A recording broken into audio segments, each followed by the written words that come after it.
Olá a todos, boa tarde, mais um workshop, boa noite, para quem está à noite, bom dia. Esse vídeo aqui a gente está gravando ao vivo, mas vai para o YouTube, para compor a nossa série de workshops, e hoje a gente vai falar sobre cartas aéreas, uma abordagem um pouco mais resumida. Eu diria que é mais uma reflexão geral sobre leituras de cartas aéreas do que um treinamento propriamente dito. Treinamento a gente tem aí, né, um excelente material que foi produzido pelo mestre Olinto no nosso workshop de interpretação de cartas aéreas de instrumentos, que já está no YouTube, então aconselho lá, acho que tá mais para um curso e treinamento do que esse workshop propriamente dito. Aqui a gente vai fazer algumas reflexões sobre leituras de cartas aéreas, e a gente vai fazer uma abordagem aqui que eu peguei do Chris Palmer da Angle of Attack. Eu não tinha visto isso em outro lugar, confesso, que ele chama cartas aéreas facts, né, ou fatos, que são as informações importantes que a gente tem que verificar numa carta aérea. Aqui eu já vou mostrar como é interessante essa abordagem do Chris Palmer. Bom, a primeira coisa que eu queria falar é uma reflexão, né? Por que para algumas pessoas é difícil ler uma carta aérea? Tá? Aliás, o Bruno está aí no canal. Bruno, eu vou pedir tua ajuda para você, o Fabiano, participar a qualquer momento, desde já, para me ajudar aqui, porque a gente vai fazer reflexões mesmo, como a gente quase começou o papo aqui, eu comecei com o Bruno aqui no TeamSpeak, e a gente já começou a falar. Eu falei, não, pera aí que eu tenho um monte de coisa legal para colocar no workshop, e eu vou falar isso no ar. Então, por que é difícil para uma pessoa ler uma carta? Tá? É simples, a resposta é simples, é porque a pessoa não sabe ler direito, né? A mesma coisa acontece com a carta normal, né? Então coloquei aqui essa coisa para ilustrar, né? Se você pegar uma pessoa que não lê direito, né, que lê ruim, que lê mal, ela não vai conseguir ler uma carta escrita com a nossa linguagem, uma carta em português, tá? Tem a leitura e tem a interpretação, né? Tem pessoas que conseguem ler, mas não conseguem interpretar o texto. Isso acontece com português, né? A gente consegue ler palavra por palavra, a gente consegue criar os versos, os parágrafos, mas o texto inteiro, às vezes, a gente não faz uma interpretação correta, né? É claro que isso é mais difícil, né, no caso de carta aérea, já que é uma coisa mais, digamos assim, exatas, né? Vem uma coisa mais de exatas, menos de humanas. Então é mais fácil interpretar um cálculo de matemática, uma equação matemática, se você sabe ler matemática, do que uma interpretação, né, que deixa aberto a interpretação para textos não científicos. Enfim, vocês entenderam, tá? E aí, por exemplo, uma carta aérea para uma pessoa que não sabe ler pode parecer tão difícil, por exemplo, quanto a leitura de uma partitura. Aqui eu não sei quase nada, ou talvez eu saiba o que é um dó. Eu sei que o dó, por exemplo, é esse tracinho aqui com esse risquinho, né? Eu sei que o tracinho sem o risquinho é um ré, né? Eu sei que esse aqui é um Mi, esse aqui é um outro Mi, esse aqui é um Dó, esse aqui é um Dó sustenido, mas eu não sei juntar isso e fazer uma melodia. Eu também não sei interpretar os pontos, né, e criar, e eu não sei nem assoviar isso aí que eu estou vendo na minha frente. Mas para as pessoas que estudam música, elas vão ler essa carta, essa partitura, que é uma carta com instruções para o cara tocar uma música, da mesma forma como a gente lê um texto escrito em português, um texto simples. Então, se a gente pegar um texto, eu vou saber ler para você o texto e vocês vão saber interpretar. Então, quem estuda música vai saber ler uma partitura. E os aviadores, ou os pseudo-aviadores, aviadores virtuais, né, utilizamos muito as cartas aéreas, né? Então, se as cartas não parecerem claras para vocês, né, ou algo ficar ali sem ser entendido, é porque a gente não estudou direito, adequadamente, o significado de todos os símbolos que estão ali na carta. Então, falta a gente estudar. Então a gente tem que estudar individualmente cada símbolo, cada conotação da carta, cada legenda, saber entender isso individualmente, para depois a gente compor as frases, os parágrafos e a mensagem como um todo, e aí sim a gente fazer interpretação da carta aérea, digamos assim. Tá? Então, se a carta ela é confusa, com certeza pode nos faltar conhecimento. Tá? Agora, uma coisa para a gente entra mais naquela coisa de conjecturando e tal, para a gente ficar mais tranquilo, né? Assim como a gente vai pegar um texto para ler, a gente quer saber o que? A mensagem principal. Você vai ler um e-mail de trabalho, aquele e-mail de trabalho tem 3 parágrafos. Né? Em cada parágrafo tem uma informação-chave. Então você lê aquele e-mail, não é assim que a gente lê e-mail no trabalho? Ou não é assim que a gente lê um e-mail qualquer? Né? Pessoal lá, Galeno, como vai? Né? Como vai a sua família? Estive na sua cidade esses dias, como foi? Que lugar lindo! E você está sumido, nunca mais nos visitou. Eu queria que você me telefonasse para a gente marcar o encontro no próximo final de semana, no restaurante do Brito. O que é que você acha? O cara escreveu um texto gigante, ele só quer que eu ligue para ele para marcar para a gente ir lá no restaurante do Brito. Só isso. Então todo aquele texto grande tinha uma mensagem principal que é menor dentro do texto. Isso vale para esse texto em português. Isso vale para essa partitura da música. Tem um refrão que é a mensagem principal da música. E vale para a carta aérea também. Né? A gente tem que ler tudo. Né? Porque a gente vai ter que identificar qual é a informação importante ali na carta aérea. O que realmente é relevante ali dentro. Tem uma pergunta que eu já fiz para pilotos, eu não vou ficar fazendo toda hora e fazendo enquete com todos os meus amigos que é piloto, mas eu tenho certeza, eu coloco a minha mão no fogo. Né? Os pilotos leem a carta, mas olha, ele faz lá uma interpretação igual a gente faz no e-mail.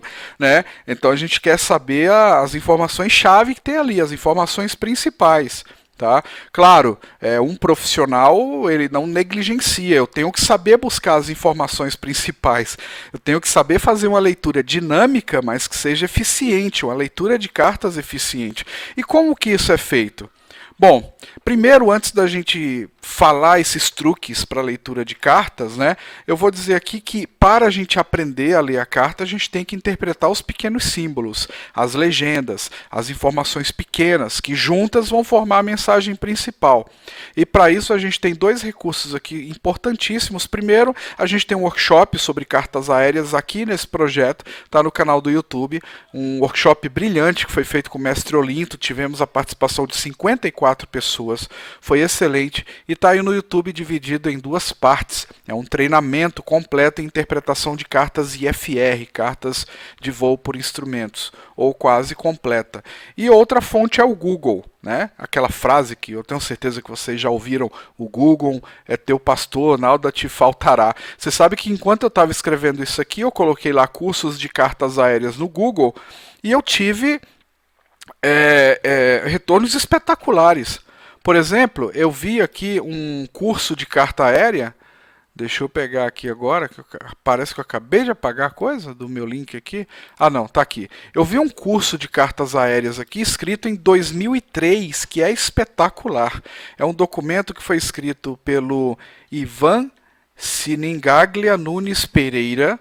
Ele escreveu esse documento, esse PDF aqui, em 2003, então é um documento de 11 anos, vai fazer 12 anos, e é um documento super atual, porque a interpretação da carta não muda, a carta muda. Então esse documento aqui, que foi um achado de 23 páginas, ele tem uma abordagem bem completa sobre leitura e interpretação de carta, ele fala das legendas, fala dos pormenores, então é um excelente complemento. Né? Eu recomendo uma pequena leitura, um documento que talvez não seja tão cansativo, um documento de 23 páginas.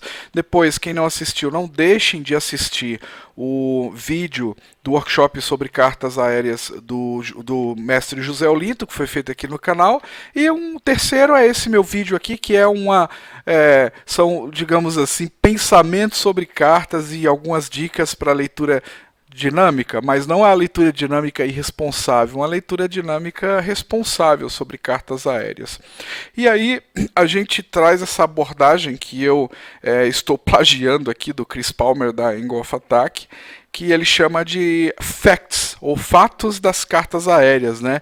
É um acrônimo que é FACTS, Facts, de fatos em inglês. Né? Aonde ele diz, quando você for ler uma carta, primeiro busque as frequências, todas as informações de frequências que tem nessa carta. A frequência de comunicação, nesse caso aqui a gente vê ali na carta de exemplo do ILS da 17 Romeo de Congonhas, São Paulo, a gente vê as frequências de comunicação com a torre, com o solo e com a TIS, para pegar as informações meteorológicas. Depois dos rádios auxílios, a gente vê as frequências ali do ILS e também o código Morse logo em cima da frequência para confirmação Morse. Depois a gente vê a frequência do marcador externo, que é um NDB, o MADA 290, para a gente configurar isso aí no ADF, para saber, né, em caso de alguma contingência, o ponto em que a gente passou o marcador externo para começar a preparar aí a final para o pouso, os últimos preparativos para o pouso, né? Essas aqui são as primeiras informações que a gente tem que procurar nas cartas aéreas. A outra informação que a gente tem que procurar são as informações de altitudes, as altitudes críticas. Quais são os limites de voo na área do aeródromo? Quais são os limites de altitude? Existe algum obstáculo? Então, nesse exemplo da carta de Congonhas, nós temos, por exemplo, um dado inicial. A gente começa a ler a carta de cima para baixo, igual a gente lê uma carta de texto, de cima para baixo e da esquerda para a direita. Então, a elevação do aeródromo, no caso de Congonhas, está ali, 2.631 pés. Tá? Depois, o nível de transição e a altitude de transição, para a gente fazer o ajuste do altímetro, é outra informação de altitude importante. Por fim, nós temos que ver também as zonas de restrição de voo, né? Os setores do aeródromo e quais são as restrições, ou seja, as altitudes seguras para sobrevoar esse aeródromo. Tá? Nessa parte aí da carta, a gente vê um círculo dizendo, olha, em um raio de 25 milhas. Em um raio de 25 milhas, a altitude segura de sobrevoo é 7.000 pés. Tanto na parte norte, oeste, leste, sudeste é 7.000. Ali a partir de Motiba também um outro fixo de referência à altitude segura mínima de sobrevoo ali em um raio de 25 milhas também é de 7.000 pés. Então outra informação de altitude. E por fim, na verdade agora terminando, as altitudes para ingresso no procedimento final. Qual é a altitude que a gente deve entrar no localizador? 5.800 pés. Está ali embaixo, naquela carta de corte vertical. Qual é a altitude para interceptação do localizador ou para entrada no glide? 4.320. Nessa carta aqui, qual é a altitude que a gente não pode sobrevoar, não pode descer? Nesse caso aqui, até o externo, até MADA, a gente não pode descer, em hipótese alguma, menos que 3.000 pés. Está aqui, são altitudes. Qual é a nossa altitude de decisão? 200 pés acima do solo. Então, dados sobre altitude. Depois a gente vai para o C do Facts. O C é para a gente conferir os cursos que tem na carta. Basicamente dois, ou principalmente dois. O curso de ingresso no localizador, ou o curso da pista, o curso do localizador, não de ingresso, que é 168, o heading 168, nesse caso aqui de Congonhas, e também qual que é o curso do Missed Approach, ou seja, quando a gente for arremeter, por alguma razão, se a gente não for prosseguir com o pouso, qual é o curso que a gente vai inserir na aeronave para a gente fazer o afastamento e executar o procedimento de aproximação perdida. Depois a gente vem o T do Facts. O T é para a gente observar o terreno que tem na carta. Na carta de Congonhas a gente não tem muita coisa significativa, apenas alguns obstáculos aqui que são antenas próximas, muito próximas aqui ao redor da pista, e a altitude dessas antenas, desses prédios. Tá? Mas a gente não tem ocorrência de montanhas, por exemplo, um relevo muito acentuado. Já em Guarulhos a gente tem ali a Serra da Cantareira, que tem que ser observada, que fica ali à esquerda das cabeceiras 09, à esquerda da 09, direita das cabeceiras 27. A gente tem que verificar, depois de conferir a questão do terreno, e aí linkando essa questão do terreno, todos os pontos de atenção em segurança. Por exemplo, tem terreno ao redor, o circuito de tráfego é padrão, não padrão naquele aeroporto, a curva de aproximação perdida vai ser reto na pista, na proa da pista, para a esquerda, para a direita, e aí a gente vai buscando informações gerais sobre segurança, como por exemplo, qual é a altitude que a gente vai executar a órbita no caso de uma aproximação perdida, qual é a proa que a gente vai fazer no caso de aproximação perdida, qual é o ponto da nossa altitude de decisão, qual é a nossa altitude de decisão e qualquer outra informação de segurança pertinente que tiver na carta. Então, prestando atenção a esses 5 pontos, facts, ou seja, fatos, né, mas em inglês facts, a gente conferir as frequências da carta, as altitudes, os cursos, os headings que tem na carta, informações sobre terreno e dados de segurança que estão nessa carta. Então, a gente sempre seguindo esse acrônimo facts, a gente vai fazer uma leitura eficiente, uma leitura rápida da carta e uma leitura, principalmente eficiente e ágil, né? Não vou dizer uma leitura rápida, porque o objetivo é segurança, mas a gente vai fazer uma leitura eficiente, tá? Então é isso aí. E eu queria dar aqui 3 exemplos práticos, rápidos. Eu falei 3 e coloquei 4. Então, eu vou trazer aqui 4 exemplos. Um exemplo é de uma carta de rota. A gente vai ver isso muito facilmente para a gente pegar um exemplo de carta de rota pelo Sky Vector, tá? Por exemplo, vamos pegar aqui uma carta de rota na região de São Paulo, de Congonhas, e vamos ver o que a gente pode se obter aqui dessa carta de rota. Bom, primeiro vamos nos localizar. Onde é que a gente está? Onde é que está Congonhas aqui? Então está aqui Congonhas, ó. Está aqui o VOR de Congonhas. Congonhas está aqui embaixo desse VOR. Tá? E aqui eu posso utilizar isso como planejamento da minha rota. Por exemplo, se eu for para o Rio de Janeiro, está no meu leste, né? Nordeste-leste. Eu estou vendo aqui as aerovias que eu tenho de saída para o Rio de Janeiro, a Uniforme Zulu 37, a Uniforme Zulu 42. Eu acho que a Uniforme Zulu 42 é mais cômodo para os procedimentos da RNAV para Santos Dumont ou para o Galeão. A Uniforme Zulu 37 é mais adequada para os procedimentos de aproximação visual, né, para Santos Dumont, mas pode ser usado para os outros procedimentos também. Então são os 2 corredores do tubulão Rio-São Paulo. Estou identificando aqui as aerovias de volta, a Up Zulu 44, a 45 são as aerovias de volta. Lá em cima também eu tenho um outro tubulão novo que foi criado aqui Rio-São Paulo, que é o Upper Zulu 10, que é mais o pessoal que vai para Campinas. Eu tenho aqui, ó, vários VORs na região, Guarulhos, Congonhas, Rede, Santana, São José dos Campos e assim por diante. Então essa aqui é uma carta de rota, né? Outro exemplo, trazendo outro exemplo aqui, uma carta de saída. Então vamos manter os exemplos em São Paulo, Congonhas. Eu vou pegar um exemplo de uma carta muito utilizada aqui em Congonhas, uma carta de saída muito utilizada, que é a Púquira Uno Alpha, é isso? Essa é bem usada? Púquira Uno Alpha, está aqui. Né? Então vamos lá, vamos fazer a identificação das informações importantes aqui nessa carta. Oi? Primeiro, identificar as frequências, né? As frequências de comunicação. Frequência do Clear São Paulo, de solo, frequência da torre, frequência do APP, frequência da aproximação Rio, que é muito importante, já está aqui na carta de São Paulo por causa das operações de ponte aérea. Se for o caso na carta, essa aqui é uma carta RNAV, então ela não tem balizamento de VOR nem NDB, mas se fosse o caso, identificar os VORs que balizam o procedimento de saída, anotar, já ir colocando nos nossos rádio auxílio, rádio navegação, os procedimentos que balizam a saída, não é o caso aqui dessa carta RNAV. Depois a gente vai verificar as altitudes. Então verificar, olha, essa aqui já está super destacada aqui, ó, em preto. Não exceder 6.000 pés aqui em Mosra. Então não exceder 6.000 pés.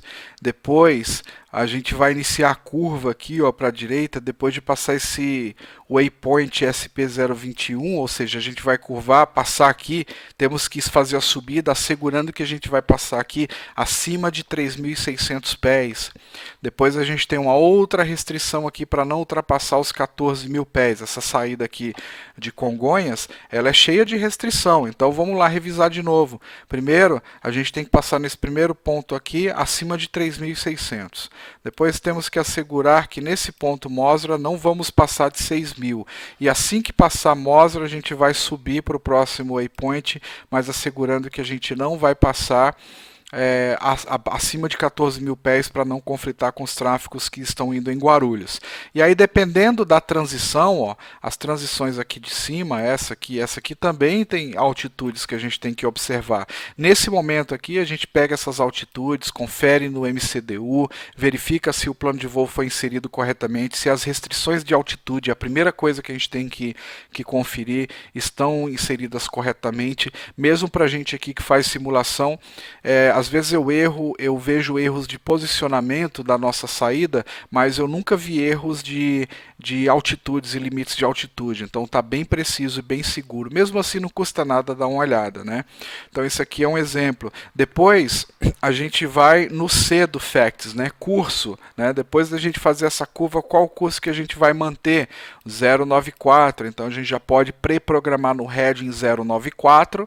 Para quê? Assim que a gente decolar, a gente não vai fazer essa curva para o 094, já deixa pré-programado no heading para adiantar, diminuir a carga de trabalho na descida, né? Depois que a gente for para Dorlu, a gente vai para o 075, né? Mas basicamente colocar a primeira proa da saída depois da decolagem, pelo menos isso, para a gente conferir que é o 0994, porque os outros vai voar RNAV, então a gente só vai seguindo lá e colocando o heading na proa da aeronave, tá?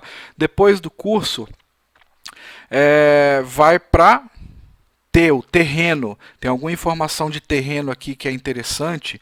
Tem algo inscrito na rota sobre terreno, né? Tem montanha, tem uma coisa aqui sobre gradiente mínimo de subida. A gente tem que subir com gradiente mínimo de 5,4% para poder passar ali aqueles 3.600 pés no começo, ou seja, uma subida relativamente íngreme. Tá? Depois de terreno, security, segurança. Quais são as informações relacionadas à segurança que tem nessa carta? Ó, a gente tem aqui várias anotações aqui em destaque sobre cada procedimento. Por exemplo, o PUC 1 no alfa tem um procedimento específico aqui, ó.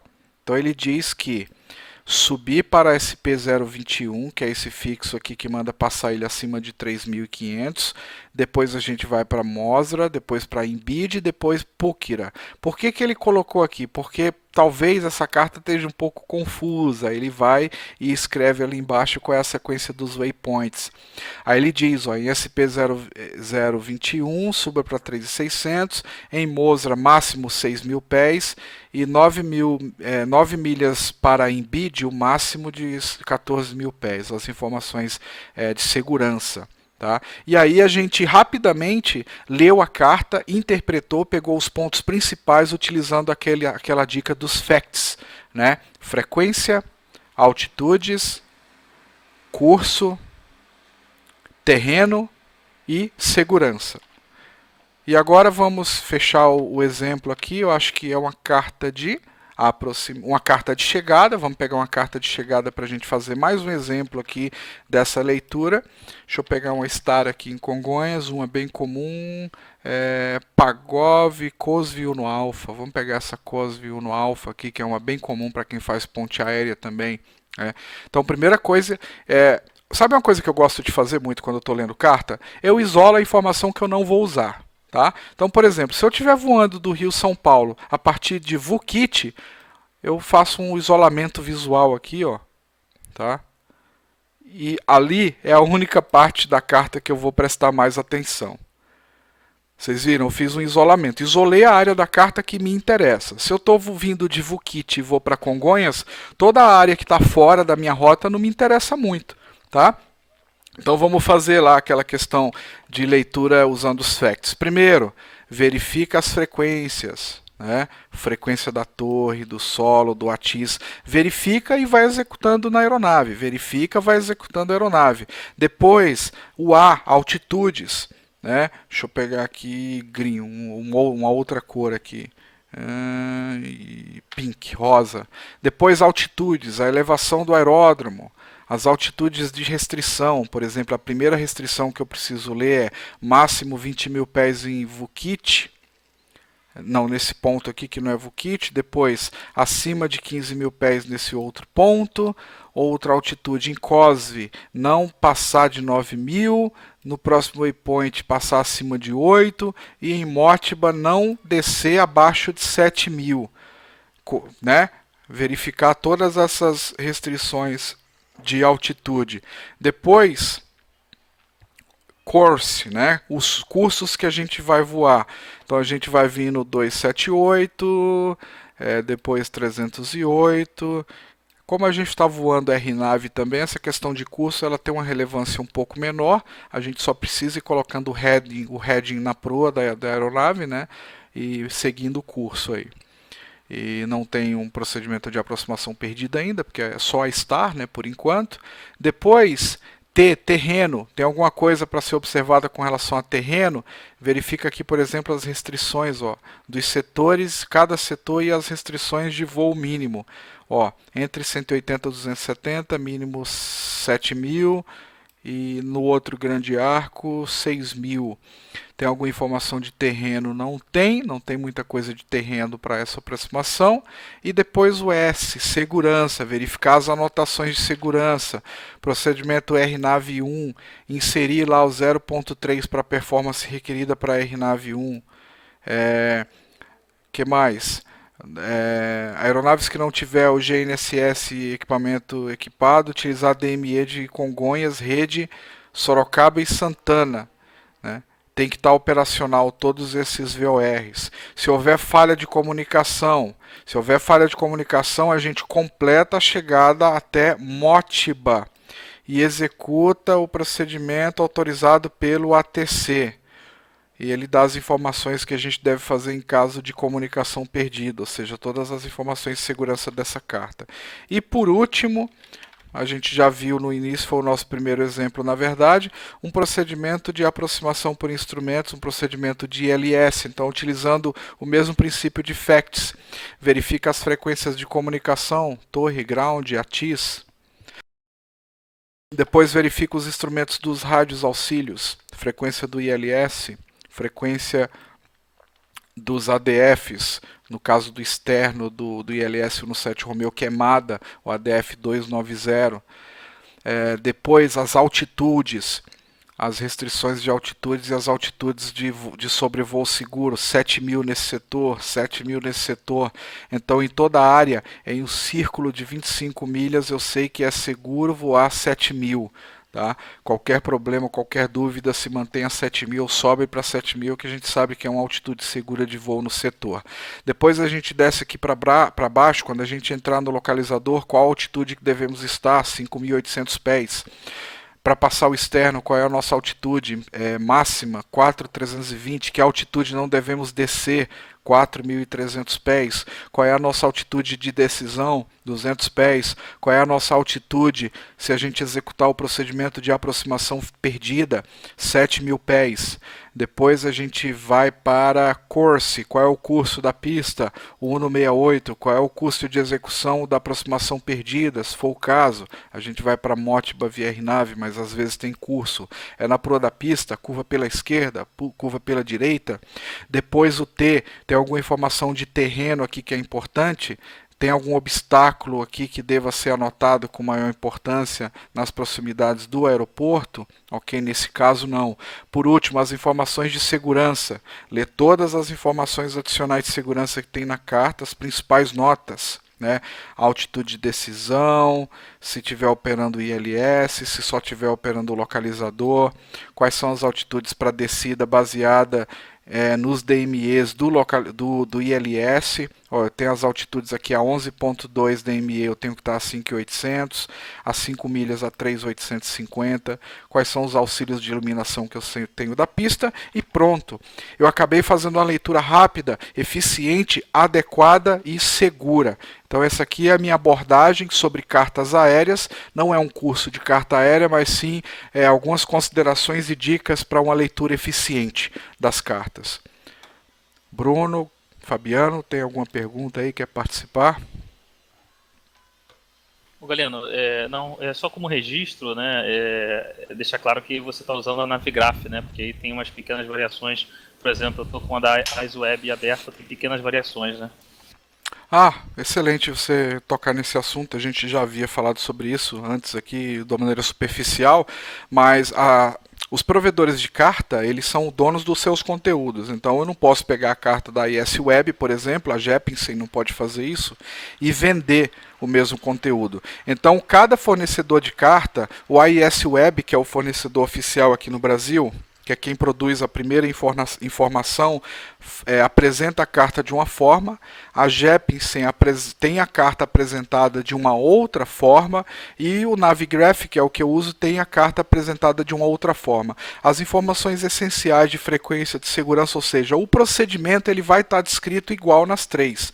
A nossa interpretação tem que ser a mesma nas três cartas, mas já me ocorreu de eu fazer um procedimento complexo nos Estados Unidos, quando eu estava fazendo lá aquelas provinhas da Pilot Edge, de eu não conseguir sozinho chegar a uma conclusão com as cartas da Navigraph.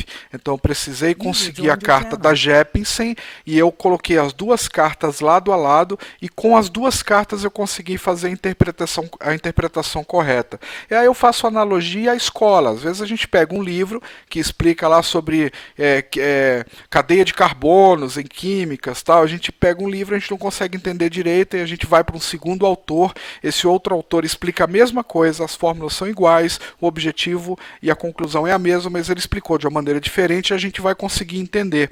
E às vezes o assunto é tão complexo, ou ficou complexo, que você precisa ver lado a lado, né, as duas informações para poder você ligar os pontos, né? Não deveria ser assim, mas já aconteceu comigo. Então, há uma pequena diferençazinha nas cartas, na Jepsen, na IS Web, na Navigraph, mas a essência das três informações ela tem que ser a mesma. Deixa eu ver se tem alguma pergunta aqui no Twitch. Parece que não. Se não tiver mais nenhuma, o workshop já vai acabar por aqui. Então é isso aí, pessoal. Espero que vocês tenham gostado. Esse mini workshop, essa abordagem aqui, algumas dicas de como eu, por exemplo, uso para fazer leituras e interpretação de cartas. Isso não vai, parece à primeira vista, mas não vai influenciar na dinâmica de vocês da execução desses procedimentos de aproximação, de saída, tá? Não é um workload maior. Ele é um workload maior se a gente ainda não aprendeu a ler carta, né? E aí eu recomendo, assistam o workshop do José Olinto, leiam os manuais que se encontram no Google sobre cartas aéreas, tem um monte aí, tudo informação gratuita, oficial inclusive, tá? E aprendam a simbologia das cartas aéreas e exercitem um pouco, né? Verifiquem as cartas, tentem fazer a leitura dessas cartas, discutam com os amigos, né? E até aprender. Quando a gente tem fluência na leitura, a gente vai conseguir fazer uma execução rápida e normal e fluente. Assim como a gente lê um e-mail em português, a gente vai conseguir ler uma carta aérea. Assim como um músico profissional coloca aquela partitura que para a gente é um monte de pontinho, né, numas linhas que não significam absolutamente nada, mas ele consegue ler, interpretar e executar as instruções daquela partitura na hora que ele está lendo, ou seja, com muita fluência. É só uma questão de conhecer. Então estudem a simbologia de cartas, que aí vocês vão ver que a leitura da carta vai ficar uma coisa tão natural quanto um desenho de criança num papel. Então agradeço a vocês, um grande abraço e até o próximo vídeo.